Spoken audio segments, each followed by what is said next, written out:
as we'll use Archangel Michael as an example, because he's here. So when we use him as an example, he might show up and he might present himself as either an angel with an energy, or as in, like, that sexy Archangel Michael look that that he has. And so archangels are there to help humanity in that way, to be I'm hearing the word forebearers, which I don't quite know what it means, but bringing it's like they're bringing the teachings that we might not know of. You realize, like, so I'm being shown like a crowd of people. You're with a crowd of people, you see them. When you raise your consciousness, you realize, oh, there's all these angels, there's ascended masters, everyone's all around me. You just didn't see them. Mentioned Paramahansa? Yeah. I did actually. I did experience it. And so interesting. I have a love for him. So I have this connection with him, and I have channeled him.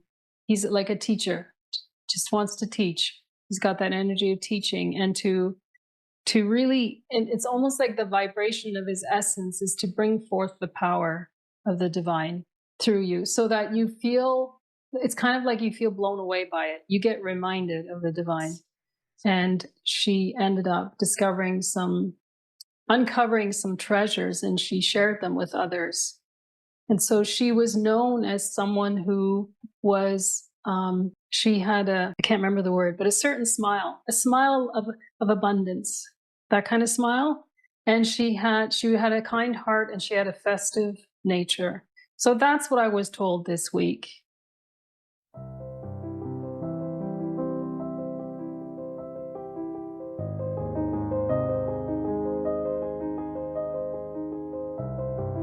Hi, this is Akanksshaa. If you're new here, please subscribe to my channel. If you resonate with me, please like, comment, and share. Welcome to Multidimensional Soul Podcast and a Talk Show.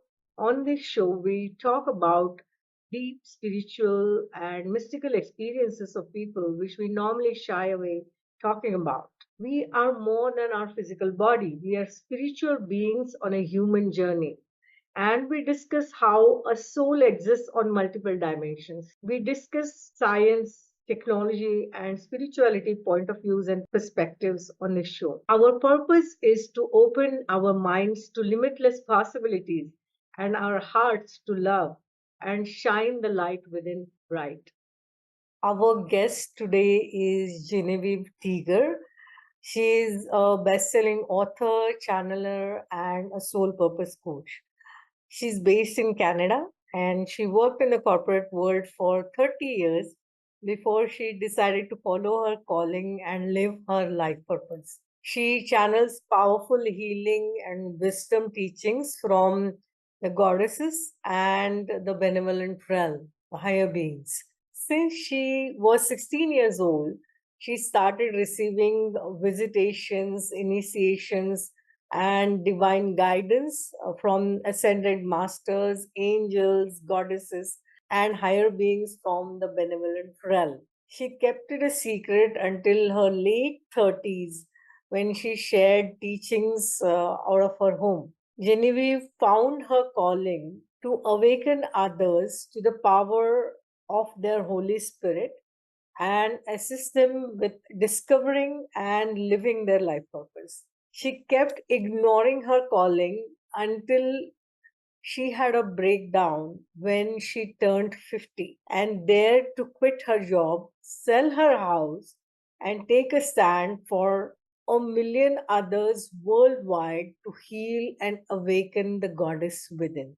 Genevieve and I had a long conversation. So this is going to be a two-part conversation. First part is released this week, and part two will be released next week. Genevieve is a conscious channel, and she kept her channel open throughout this interview. So this interview is very special. She decides to go in deeper, and then she closes her eyes whenever it's required. So that happened when she channeled Kuan Yin. When I asked her about how people can alleviate or reduce their suffering and how they can deal with struggles in their day-to-day life. Genevieve shared her experience of channeling 70 benevolent beings from the higher realms. We discussed about her journey, how she had very deep spiritual experiences right from her childhood when she was a teenager, and then how she connected with ascended masters, archangels, and goddesses from the higher realms, and how she started channeling. We discussed about what are the misconceptions that are there in channeling, how to do channeling, what are important things, what to do, what not to do. She gave us a detail on what are the differences between archangels, ascended masters, and gods and goddesses.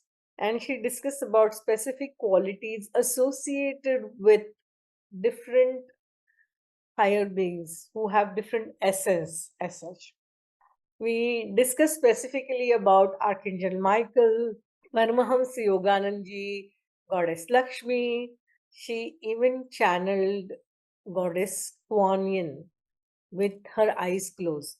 She talked about how to take your power back and not give it away to the constructs and people in the society.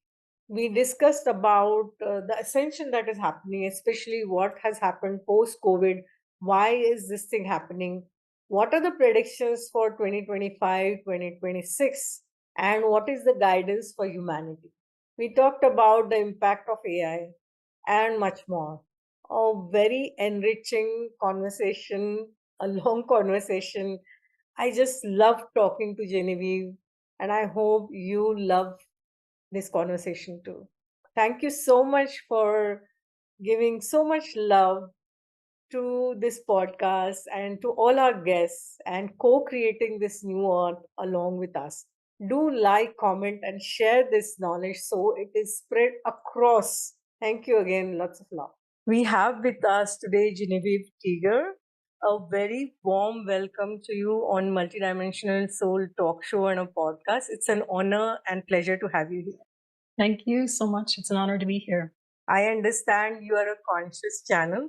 And before we move ahead, I would like to tell the viewers that we are going to keep the channel open. And if required, if she's called to do so, she will close her eyes and go deeper. That is for any answer or so. So we would love to know your journey. How did you start? What were your early years like? And how did you get into channeling? Yeah, thank you. So when I was young, my parents were 30 when I was born. And that was during the time where they were questioning everything, especially my dad.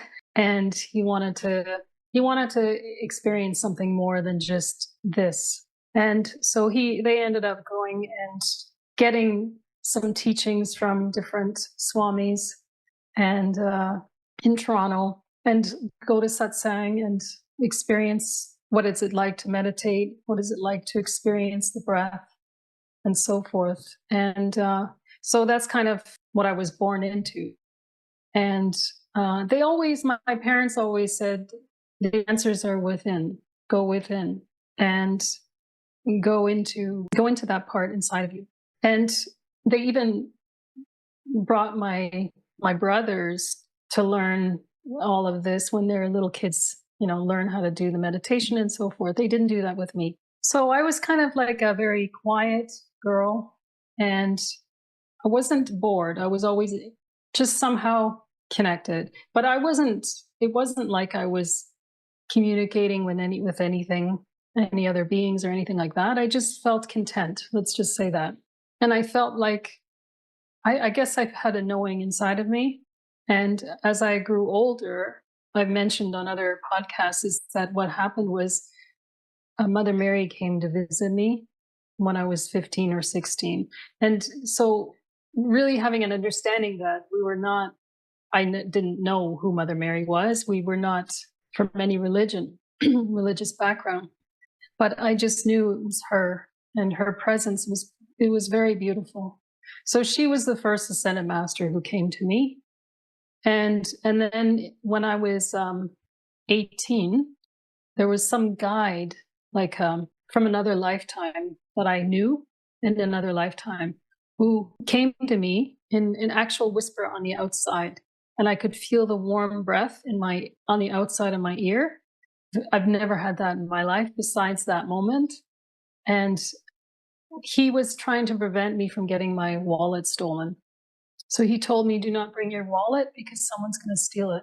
Literally, like someone was whispering it in my ear. And I remember, like, the crazy thing is, I literally just said, what? And then it said it again. He said it again. And then I said, well, I'm not going to let that happen. And then, no, he didn't say anything else. And then I went walking, and sure enough, someone was going to try and steal it. But the key thing here is that I didn't think anything of it. I didn't think it was abnormal. Yet it was the first time someone ever did that. And prior to the Mother Mary visitation, so the weird thing was that I didn't have any visitations between 15, 16 to 18. And yet I treated it as though it was normal. And I did have one thing happen where I did have an out-of-body experience when I was 18 in my sleep, where a guru came to me, said it is time, and I went into the light and experienced that love, the omnipotence, the powerful presence, the vibration, the Om, the heartbeat of the universe, all of that. I experienced all of that. Being able to access information in the intelligence field. So the moment I thought of a question, the answer was there.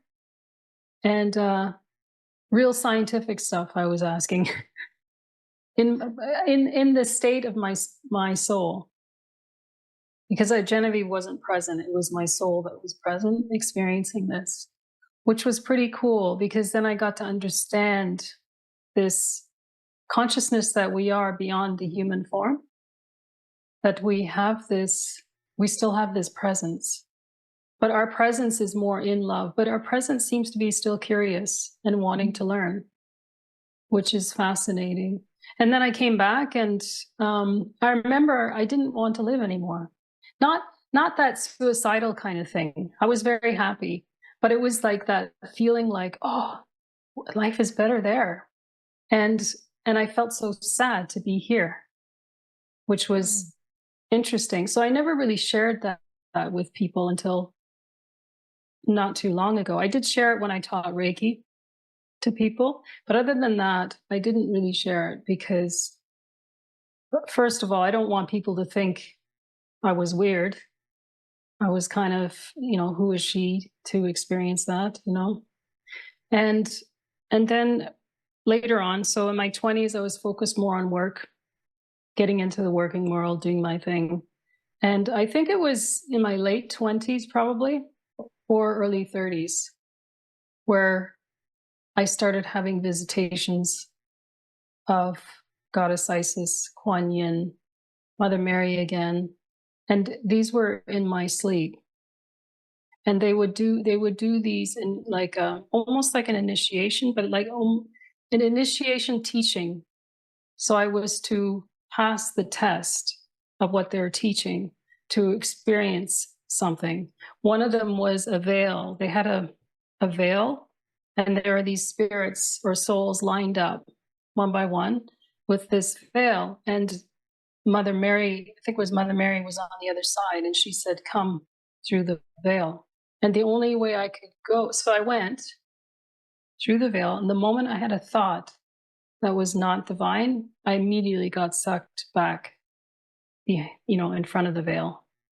So the only way to be there was without any thought that's not divine, because then I'm living back in the illusion of this reality, which is not true. So the teaching was that pay attention to your thoughts, because there's a lot of your thoughts that aren't real.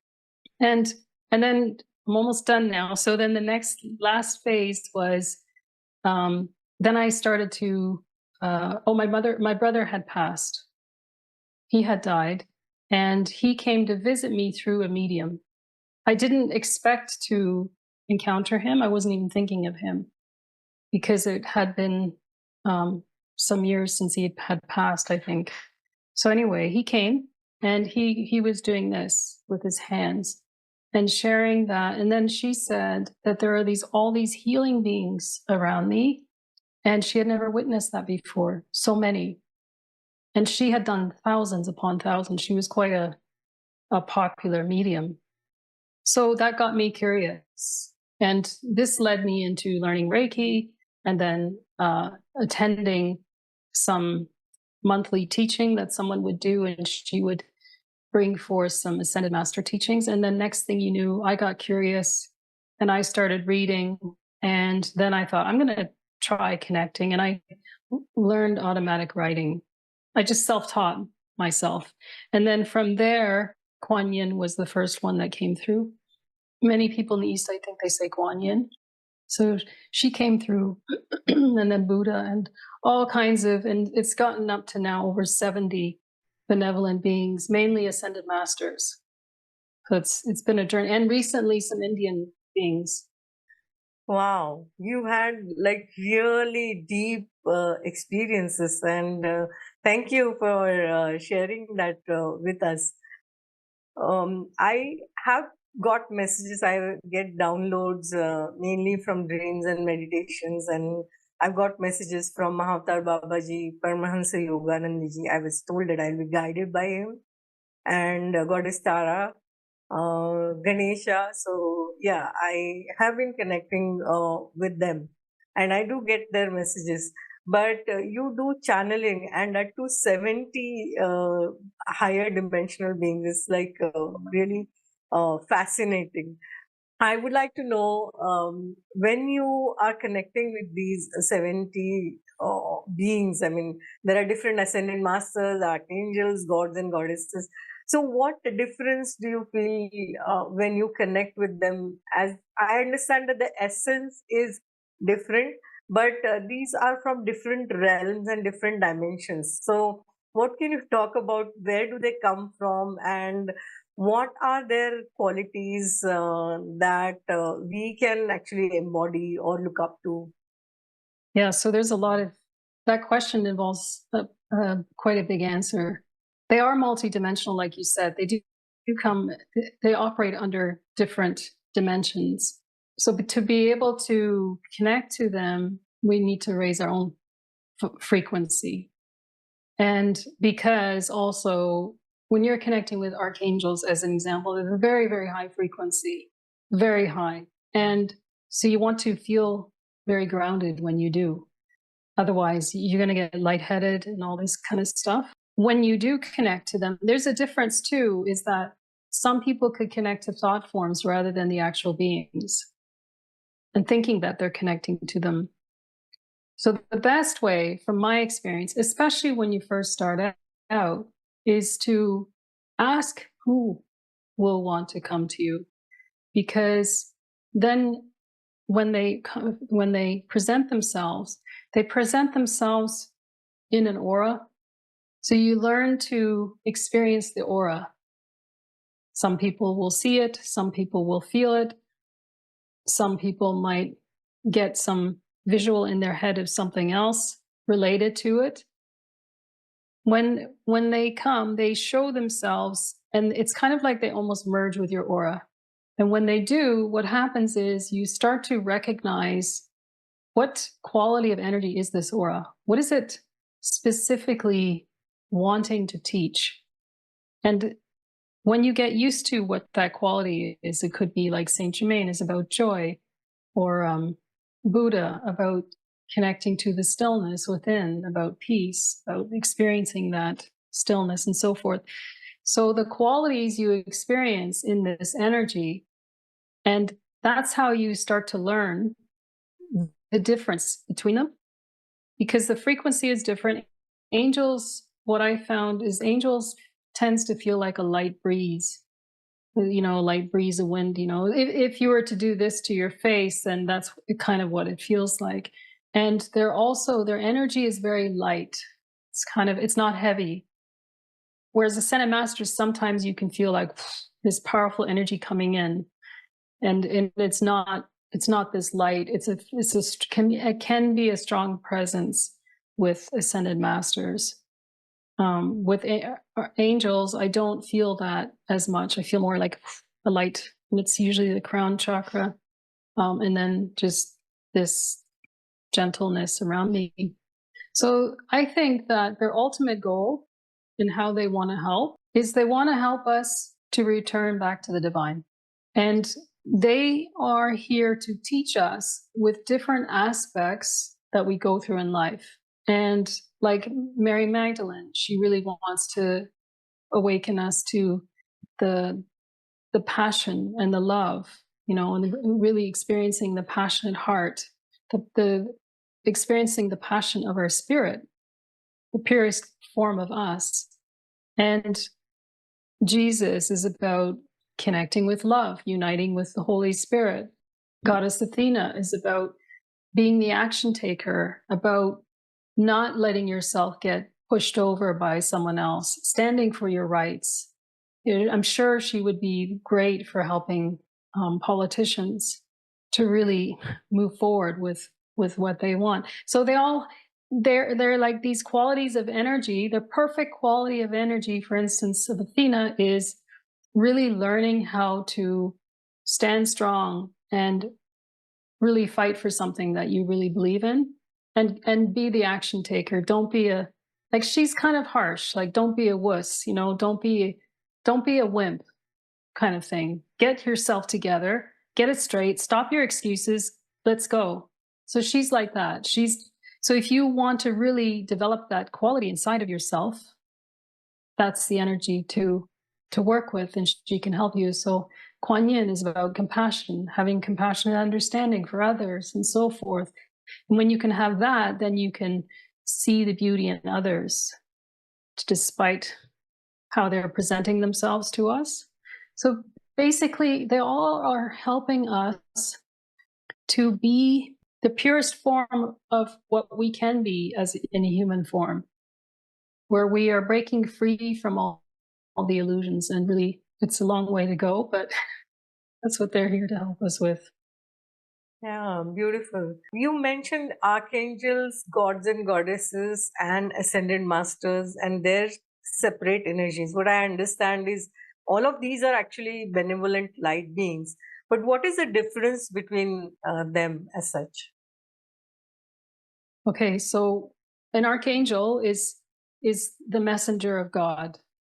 Archangel is the one who have been created to help humanity, Earth, not just on Earth, but on other planets.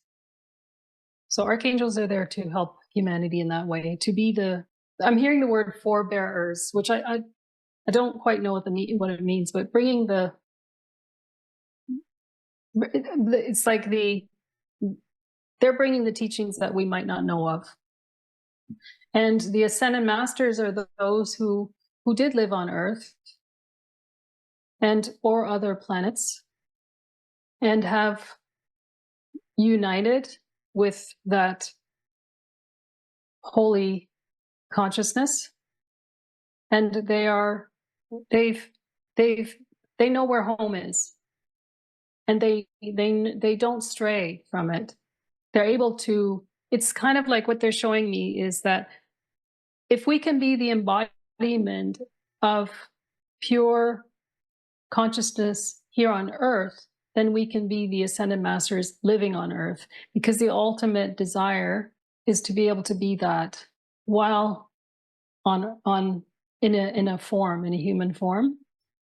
And that's what they eventually want for everybody on planets. Of course, every planet evolves at different paces. So they are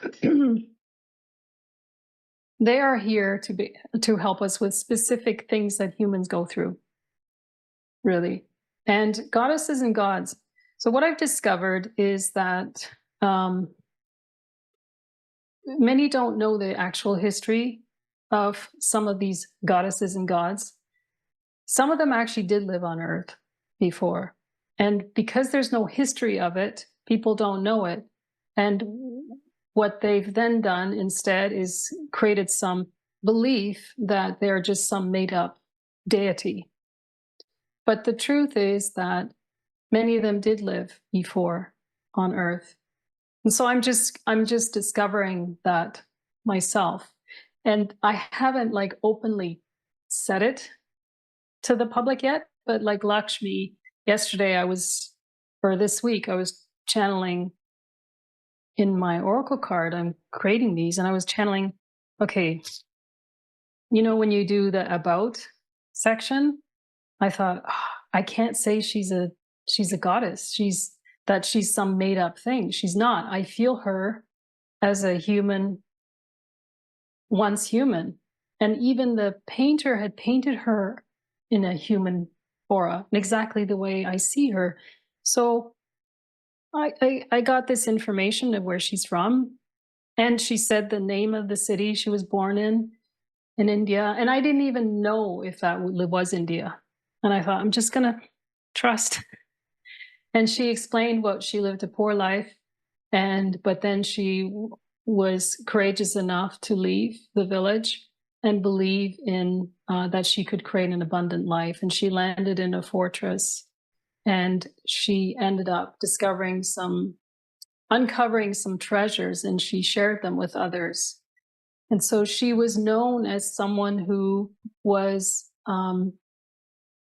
she had what was the word they used? I can't remember the word, but a certain smile, a smile of abundance, that kind of smile. And she had a kind heart and she had a festive nature. So that's what I was told this week when I tapped in. And so although she's been revered as some deity, some made up thing, she's saying no, she lived actually on earth in ancient times. And so this is the thing, is that, Goddess Isis, she lived also. I'm shown that Athena lived as well. Isis lived in Atlantean times. And so many of these goddesses, I'm kind of uncovering that, okay, maybe many of them actually did live. If there are some that haven't, I still need to figure out their purpose. But what my feeling is, for those who are just created and haven't lived on Earth, my feeling is that they were created in the same way that archangels were, to assist with specific issues that people need help with on Earth. Yeah, thank you. And from Indian scriptures perspective, I can say that they're still there as the causal bodies. That's what I understand, that Lakshmi consciousness is still there at the causal body level. And because I have experienced it myself. So, yeah, beautiful. So beautifully explained that ascended masters came on earth, whereas archangels are light beings and they did not come on earth. Gods and goddesses, they came on earth. They may be, some of them may have lived on other planets, other solar systems, but some of them also lived on earth. And essentially that consciousness is still there at the causal level or higher dimensions as such. So when you channel with so many different beings, and this is typical pure consciousness in the 3D, that there are many misconceptions about channeling, that this entity or a being will take over my soul or something like that. And that's why there is a panic and fear that people don't want to go there. So how can we educate people about that? It is a very common fear. And I mean, it's the reason why I never shared it to the world until like 5 years ago. I shared it to some locals about 20 years ago. People would come to my house and all that. That was the first time, but not internationally, publicly on camera kind of thing. So the thing is, what they're showing me is what we see with our eyes is what we see in the three-dimensional view. But lost souls, there are lost souls in the, who are not in bodies anymore. There are also lost souls who are in bodies, we know that. But there are lost souls who are not in bodies.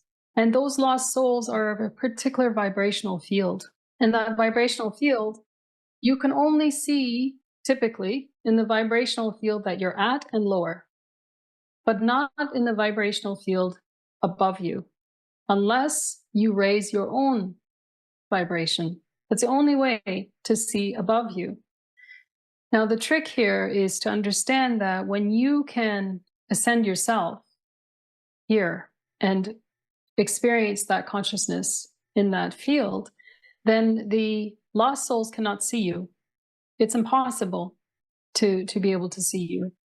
So these beings here, first of all, if someone wants to channel, wants to learn how to channel, my first recommendation for them is to work on themselves in their own state of consciousness. First, understand why is it that they want to connect to these beings? Because some people want to connect for a feeling of needing something to be fulfilled. But the fulfillment comes inside of you, not from any other being. And so people might think, oh, I'd like just, I've had people just tell me what my purpose is. Tell me that life is okay. Tell me. So you can see in that energy, it's desperation. It's not groundedness at all. It's not connecting. It's not understanding that the power is coming through you, not from someone else. And we make that mistake in relationships. Huge mistake is that we are with someone hoping that they're going to fulfill us and make us happy. It's not going to work. And at some point we hit that wall and we realize, oh my goodness, we've got to do something with ourselves. And when we do, then the relationship gets better, obviously. I mean, that's the nature of love. So when you want to connect, first work on this. Experience the love that flows with you, within you and through you. Understand that the divine is always here, always flowing through you. And when you have that understanding, then the fear goes away of these beings because you're experiencing love, this divine love flowing through you. When you're in this connection with divine love, then you welcome these beings. And what happens, truth be told, is that when you're in that state, these beings come to you. You don't even have to try to look for them. They start to come to you. Many people who start doing some healing modality, like Reiki or, something like that, and they're in that energy, they start to experience angels come to them, ascended masters come to them for the first time, where they never knew that was even possible. They didn't try to do it. It's like they came to them and they see them assisting someone with a healing. So that's kind of the process, is when you can get in that state of divine love, to understand that, then you've raised your consciousness. So now you're in this field where you're experiencing the divinity, the divine beings coming to be able to help you. You realize, so I'm being shown like a crowd of people. You're with a crowd of people, you see them. When you raise your consciousness, you realize, oh, there's all these angels, there's ascended masters, everyone's all around me. You just didn't see them. So what I understand is that you need to prepare yourself, especially your nervous system may not be able to take such high vibrational energy, and you need to prepare yourself for that. So how did you prepare yourself physically, emotionally, spiritually for channeling? The one teaching that they gave me was that the best method of preparing ourselves is being aware of our thoughts. It literally, and it goes back to that veil, that teaching of the veil. Yeah. Is that the moment we make a conscious awareness, a conscious choice to be aware of our thoughts and decide to change them, that is the moment we raise our consciousness. Because people make the mistake of, oh, clear my chakras, are they spinning the right way, and all this kind of stuff, which they say is like garbage. It's not about clearing chakras. It's about shifting your consciousness and realizing that you are one with the divine. So the goal here, and it's hard to do because we've developed a pattern of how we think all the time. We default automatically. And the more you become aware, the more you see some people, how much in default they are. And you just realize, oh my goodness, so many people are defaulting into this pattern of thinking life is so hard. So when you can say, okay, I'm going to be consciously aware of my thoughts every day for 3 weeks. From the moment I get up to the moment I go to bed, I'm going to be aware of every single thought. And ask yourself, is this thought in alignment with the divine? Would the divine be saying the same thought that I just thought? If the answer is no, then you know that, okay, how can I shift this thought to be divine, truth?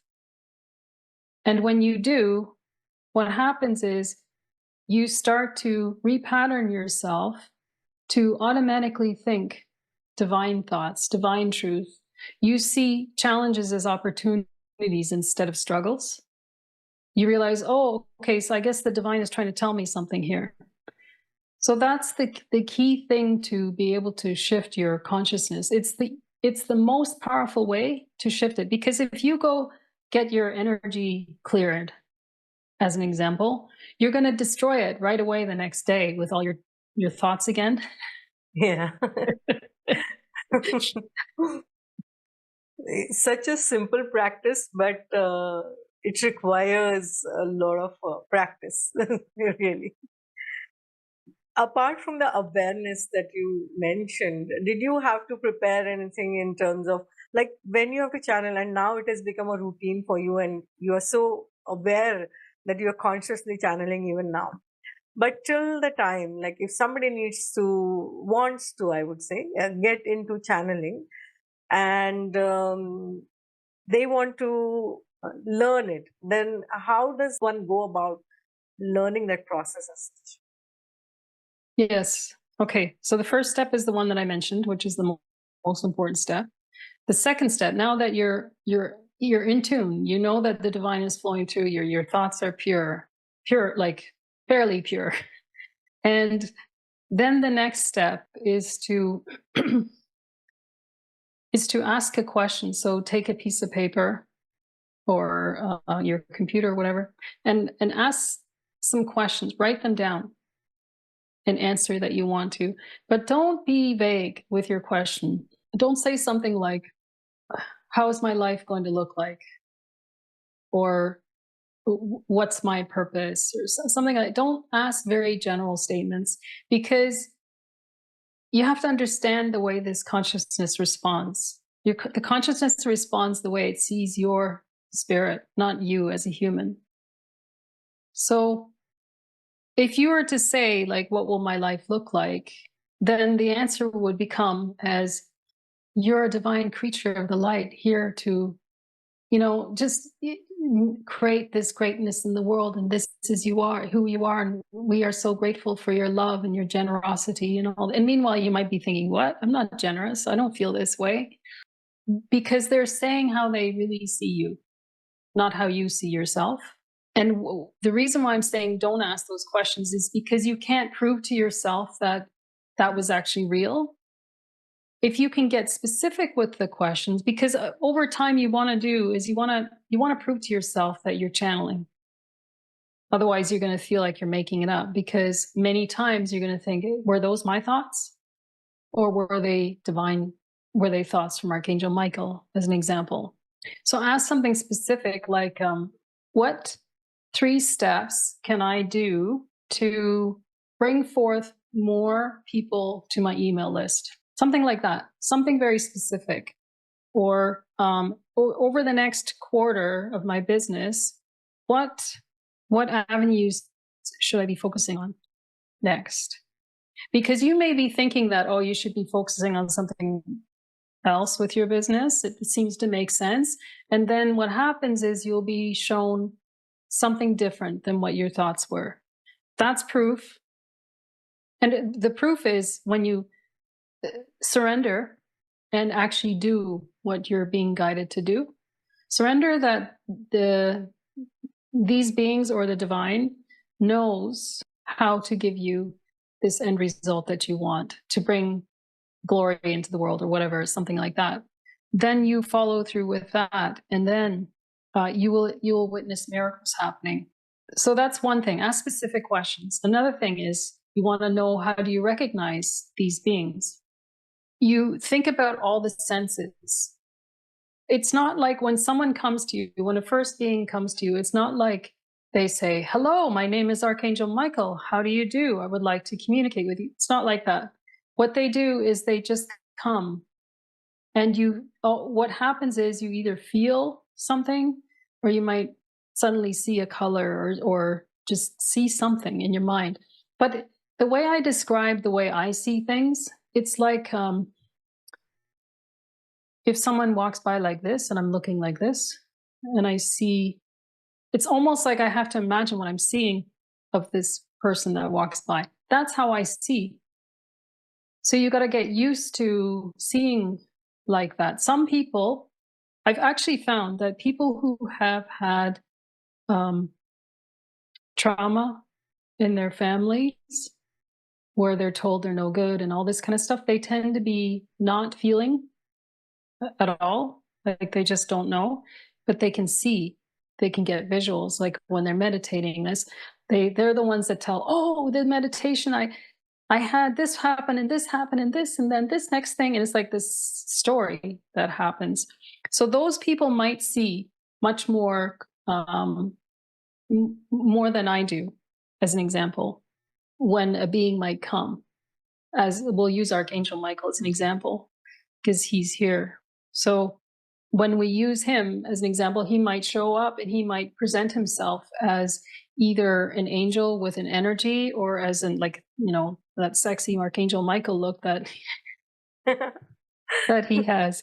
And or if it's just the aura, then what you do is, and you might not know who it is yet, because you're not going to necessarily hear the name.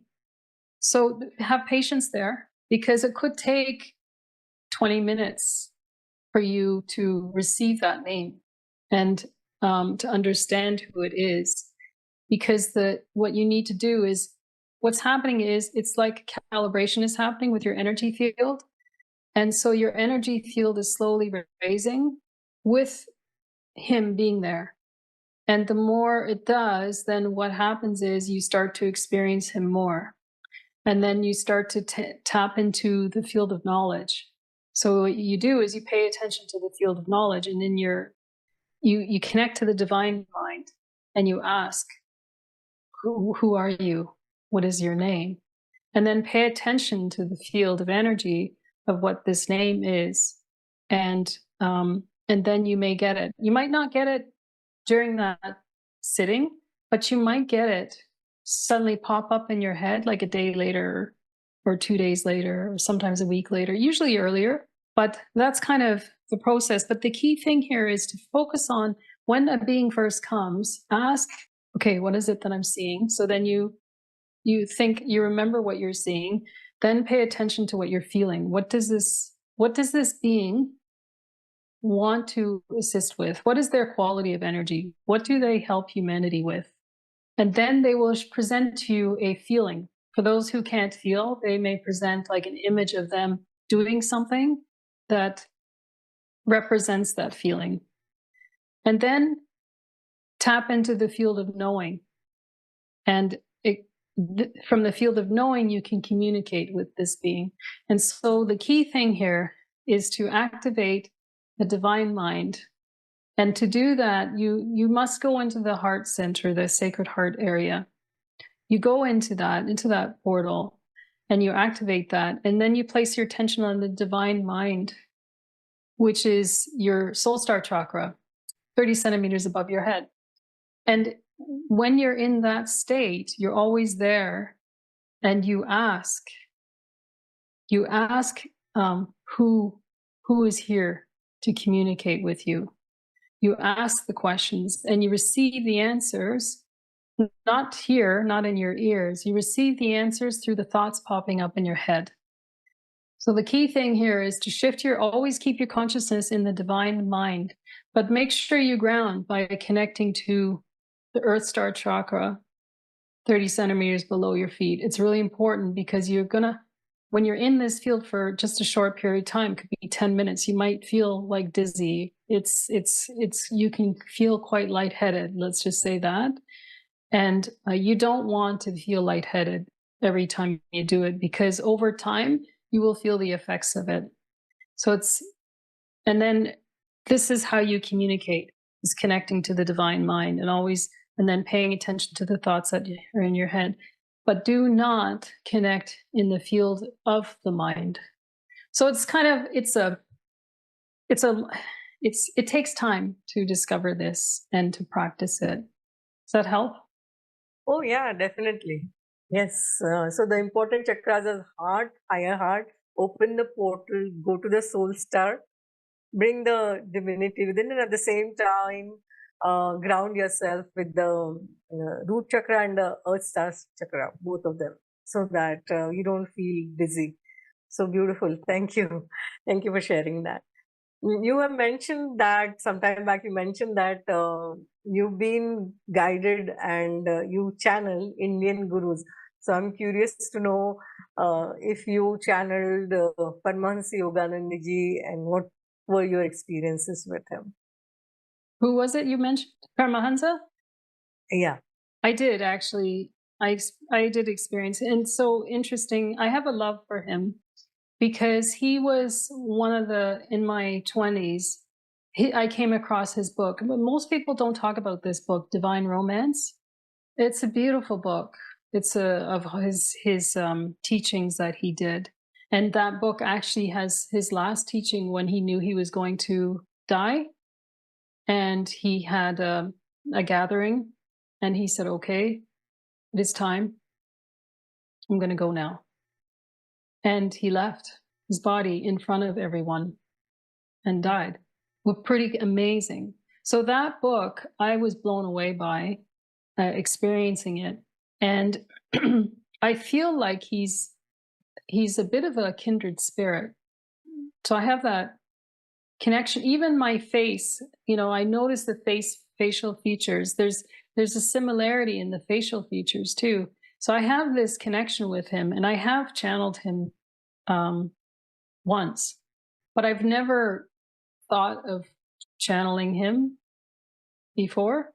So it's not, because usually what I do is I see who comes to me and I channel them rather than me, because there can be a mistake that I'm creating it if that happens. His personality feels strong, and also it feels like someone is giving a lecture, that kind of thing. He's like a teacher, just wants to teach. He's got that energy of teaching, and to really, and it's almost like the vibration of his essence is to bring forth the power of the divine through you, so that you feel, it's kind of like you feel blown away by it. You get reminded of the divine. So that's what his presence is like. He's very steadfast in that feeling of the presence. Wow. Yeah, I have read autobiography for Yogi, and I'm reading it again. And when you talked about the first time you had this very divine experience, you mentioned that your soul or higher self asked scientific questions. And Paramahansa Yogananda ji, he has actually converged science and spirituality in a very beautiful way. He could have these superpowers where he could check the vibration, the exact vibration of the soul, and understand certain workings and all. So he's mentioned that in his book. So I was curious to know about him. You have mentioned that you have channeled 70 higher beings. I mean, there's so many. Do you remember if they have been there, or some of them have been there with you across lifetimes? Because what I understand is that some spirit guides are there across lifetimes. And of course, now we know that there is no such thing as past life and future life. It's all happening at the same time. We all have parallel lives as per the quantum theory and the multiverse theory as such. So, can you talk about if you have any memories of your other lifetime and these masters or spirit guides guiding you in them? It's interesting because the Ascended Masters, what they've said to me is that, like, they've laughed at me often, because, and this was many years, this was like 20 years ago. They said, we're laughing because you have no idea that we know each other, that we are a part of each other. You have no idea. And you're making, what they would be laughing at is I would revering them. I'd be making them feel like they're better than me, kind of thing, right? And they were laughing at that. That was like when I was first trying to connect to them in my early 30s. The Indigenous Council of the Elders, they are this council of Indigenous people who want to share teachings from what they've learned in the past. And to my surprise, I've experienced myself as Indigenous in South America, and not South America, in North America, in the US. I'm Canadian. And in the what they call the Four Corners, so basically the area of Arizona, that area. And I saw two lifetimes. I saw one as a female and one as a male. And I saw myself in Canada in the West as an Indigenous, as a male. So, and I experienced some challenges there as the male. I experienced the white people coming and killing and all this kind of stuff. So I experienced some hardships, but I did experience love as the Indigenous woman back then. And when these Indigenous Council of the Elders come, I sense that they're trying to share with me that they know me. So some of them could be that I had experienced some of those lives with them. When it comes to other beings that I typically have channeled, like Kuan Yin, Isis, Athena, all that kind of stuff, I haven't really experienced them in another life that I'm aware of. Mary Magdalene, though, when I connect with her, it feels like me in a way. Like I feel there's something there where we knew each other in other lifetimes. So I feel that and she's the one that came through for my main teachings that I do. So she was also Lady Nada. You know Lady Nada? Indian. They probably call her something totally different there. Sorry, lady who? Nada, Nada. Okay, no, not aware. Yeah, so you guys use a probably different name, but she's in India. And she was once Mary Magdalene. And she came to me like not too long ago. So the two, I've experienced them. Lady Nada is about healing the creative part of ourselves. Also women who have issues in their reproductive system, she assists with that. So I feel like there's a connection there, but there's no like clear definitive thing where someone said, oh yes, I was with you in another life. Okay, interesting. You mentioned some time back about these ascended masters laughing that you're putting them on a pedestal, and actually we are one of them, and that happens because when we come on earth we forget everything, and the journey is to go back and realize yourself and remember who you truly are. But till that time we always look for answers outside, and in doing that many times we follow for certain either religious or spiritual paths, and certain persons who are in authority in those religions or spiritual paths. And a few days back, I had a 20-year-old starseed channeling Mahavtar Babaji on this podcast. And he had given a message that don't hold anything so tightly and rigidly. And whether it's your religious beliefs or whatever your beliefs are there. And I completely resonate with that. And many times what happens is that when we are following certain leaders, whether they are religious, spiritual, we give our power away and we don't realize that. So what do you suggest? How can we take that power back to us? That's a good question. How can you take your power back? I think that, again, it goes back down to seeing past your illusions being aware of who you are, being aware of that the divine, I mean, they know the divine is flowing through your table. They know that there's energy flowing through it. They've known this for quite some time. So there's nothing that's separate from you. It's flowing. It's like it's kind of like the way you can think of it is when you have a cellular network, you got your Wi-Fi unit. It's not making its way into this room by as soon as I open the door, it's going to get a chance to come through the door. It's like literally going through the walls. That's the divine that literally goes through everything. So if we can understand that we're actually not human, our bodies are human, but we aren't. And who are we? We are actually an intelligence and a love and a power.